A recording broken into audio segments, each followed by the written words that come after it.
Hello everyone, कैसे हैं आप सब। यूपीएससी कैट में आपका स्वागत है। आज की डेट है 10 अगस्त और हम देखेंगे द हिंदू न्यूज़पेपर में प्रीलिम से रिलेटेड क्या क्या न्यूज़ कवर थी।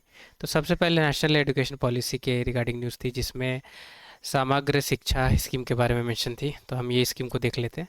ये इंटीग्रेटेड स्कीम है प्री स्कूल से लेके क्लास 12 तक के लिए। और इस स्कीम ने 3 स्कीम को सब्स्यूम भी किया है। अब कौन कौन सी स्कीम को इसने सब्स्यूम किया है उसे हम देख लेते हैं। तो सर्व शिक्षा अभियान, राष्ट्रीय माध्यमिका माध्यमिका शिक्षा अभियान और टीचर्स एजुकेशन, तो इन तीन को सब्स्यूम करके समग्र शिक्षा स्कीम को लाई गई है। अब ये स्कीम कवर करती है 1.16 मिलियन स्कूल और over 1.5 million student and 5.7 million teachers, जो गवर्नमेंट एड स्कूल्स में हैं। तो इन्हें ये कवर करती है। फैक्ट्स में भी यूपीएससी पूछ सकती है, ठीक है। कुछ कुछ आप फिर भी याद रखेंगे। 1.16 मिलियन स्कूल्स हैं, ठीक है। अभी इम्प्लीमेंट की जा रही है, सेंट्रली स्पॉन्सर्ड, ठीक है, याद रखनी है। और ये लॉन्च कब की गई थी? तो 2018 में मिनिस्ट्री ऑफ एजुकेशन के द्वारा। ये आपको याद रखनी है। वैसे नेशनल एजुकेशन पॉलिसी में तो बहुत सारी इसके अंदर सब कैटेगरीज है, तो वो यूपीएससी आपसे नहीं पूछेगी, ठीक है, उतनी अंदर डीप में। पर ये क्योंकि मेंशन है समग्र शिक्षा अभियान, बेसिक चीज़ें हैं, ये आपको पता होनी चाहिए। ये आर्टिकल एक आई हुई है कुछ रिफ्यूजीज़ की राइट्स के रिलेटेड। तो इसमें कुछ कुछ बॉडीज़ मेंशन है, ठीक है। तो वो मैं आपके साथ यहाँ डिस्कस कर ले रहा हूँ। बॉडी पे मे बी यूपीएससी पूछ सकती है। तो United nation high commissioner for refugees, तो इसके बारे में देख लेते हैं। United nation high commissioner for refugees के बारे में, तो यूनाइटेड नेशन की एजेंसी है।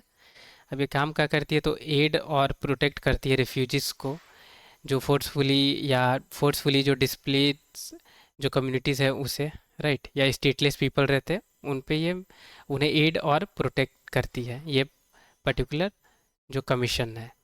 अब हेडक्वार्टर्स कहाँ है इसकी? जिनेवा, स्विट्ज़रलैंड में। ये यूएनएचसी कब क्रिएट की गई थी? तो 1950 में क्रिएट की गई थी, ठीक है। जितने भी रिफ्यूजीज़ की क्राइसिस हुई थी वर्ल्ड वॉर 2 के वक्त, राइट, तो उसके वक्त ही ये बनी थी, तो 1950 में बनी थी। A vast majority of United Nation human high commissioner for refugees budget come from contribution, तो कंट्रीब्यूशन पे ही बजट इसकी अलोकेट होती है। और सबसे ज़्यादा जो डोनर्स हैं इसमें, जो कंट्रीब्यूट करते हैं, वो है यूनाइटेड स्टेट, यूरोपियन यूनियन और जर्मनी। तो याद रखनी है, इंडिया आपसे यहाँ स्टेटमेंट में लिख दिया जा सकता है कि इंडिया सबसे ज़्यादा कंट्रीब्यूटर है या डोनर है।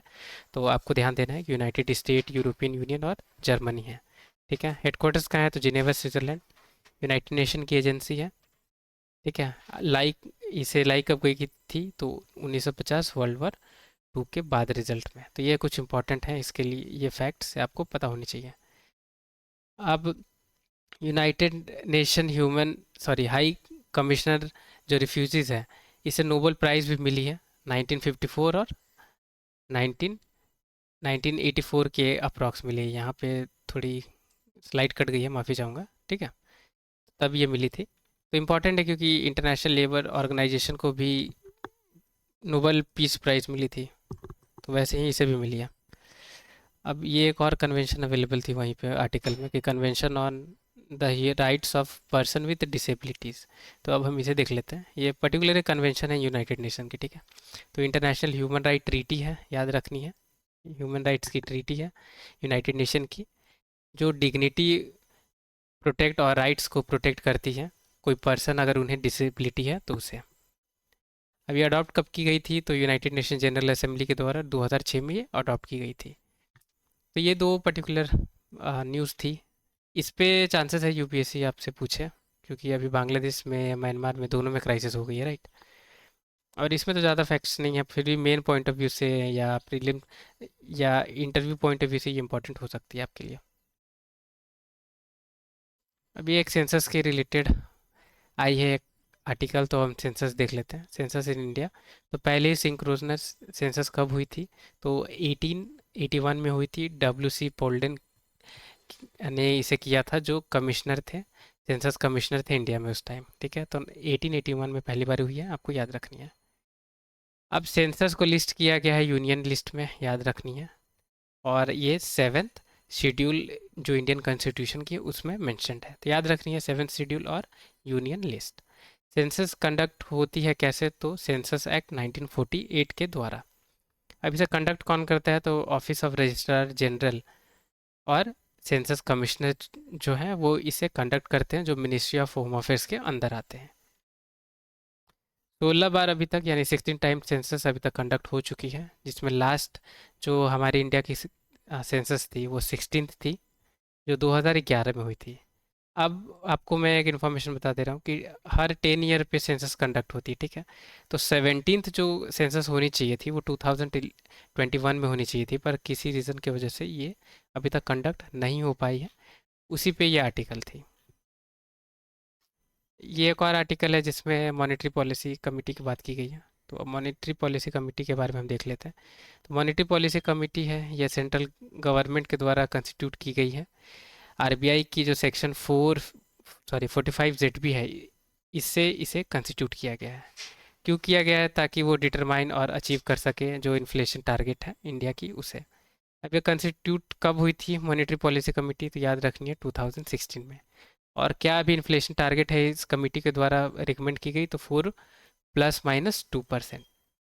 याद रखनी है, ये डायरेक्ट स्टेटमेंट है, पूछ सकती है यूपीएससी। तो इसकी 6 मेंबर हैं। ये कमेटी में 6 मेंबर्स रहते हैं, जिसमें आरबीआई गवर्नर जो है वो चेयरमैन रहते हैं।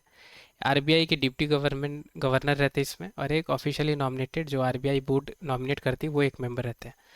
और बाकी जो 3 मेंबर्स हैं वो गवर्नमेंट ऑफ इंडिया रिकमेंड या प्रपोज करती है उन्हें।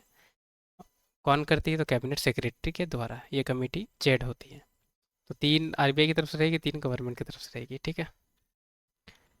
ये एक इम्पॉर्टेंट चीज़ है, आपको याद रखनी है कि member of monetary policy committee are appointed for 4 years, 4 year terms के लिए अपॉइंट होते हैं, ठीक है। और एलिजिबल नहीं है रीअपॉइंटमेंट के लिए, याद रखनी है। यूपीएससी ने हालांकि एमपीसी पे पूछा हुआ था एक क्वेश्चन, जिसमें एक बेसिक चीज़ पूछी थी कि ये इन्फ्लेशन टारगेट्स को ये डिटरमाइन और चेक करती है, ये पूछी थी। और दूसरा स्टेटमेंट ये यूपीएससी ने दिया था कि इसमें 10 to 12 मेंबर है, राइट, जबकि इसमें सिर्फ 6 मेंबर्स हैं। तो ये और बेसिक चीज़ पे यूपीएससी ने नहीं पूछा है, तो चांसेस हो सकती है कि इस पे यूपीएससी आपसे पूछा क्वेश्चन। एक कमेटी को फॉर्म किया गया है मिनिस्ट्री ऑफ होम अफेयर्स के द्वारा, क्योंकि अभी आपको पता होगी कि बांग्लादेश में काफ़ी ज़्यादा क्राइसिस चल रही है, प्रोटेस्ट चल रही है, राइट।